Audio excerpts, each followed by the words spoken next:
সুপ্রভাত বন্ধুরা, কেমন আছো সবাই? নিশ্চয়ই খুব ভালো আছো, আমরাও ভালো আছি।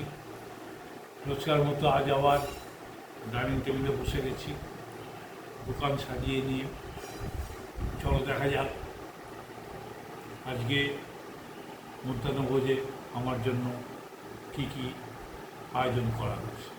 এখানে আছে গরম ভাত, দেখো এক হাঁড়ি গরম ভাত আছে, ডাল আছে, আলু ভাজা, পটল ভাজা, এখানে আছে ডিমের অমলেট, চাটনি, দই, মিষ্টি, সব কিছু সাজানো আছে।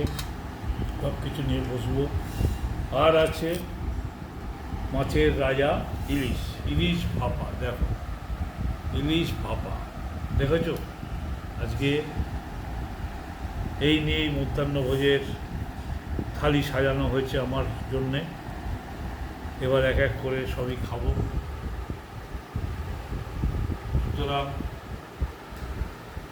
তোমরা যারা আমার চ্যানেলে নতুন, তাদেরকে আবার সেই একই কথা পুনরায় বলছি, যারা এখনও চ্যানেলটি সাবস্ক্রাইব করোনি, চ্যানেলটি সাবস্ক্রাইব করবে এবং পাশে রাখা বেল আইকনটিতে ক্লিক করবে, যাতে আমার চ্যানেলে আসা নতুন নতুন নোটিফিকেশানগুলো সবার আগে তোমাদের কাছে পৌঁছে যায়। আর ফেসবুকেও সাধন ঘটকের পেজ আছে, তোমরা ফেসবুকেও দেখে নিতে পারো। আজকে স্পেশাল আইটেম হচ্ছে ইলিশ ভাপা, দেখেছো? ইলিশ ভাপা হয়েছে আমার জন্য, মাছের সাইজও খুব ভালো।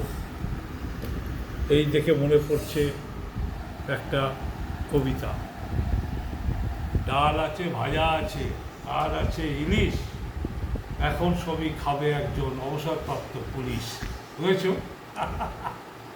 তাহলে কী হলো? ডাল আছে, ভাজা আছে, আর আছে ইলিশ, সব শুদ্ধ খাবে একজন অবসরপ্রাপ্ত পুলিশ।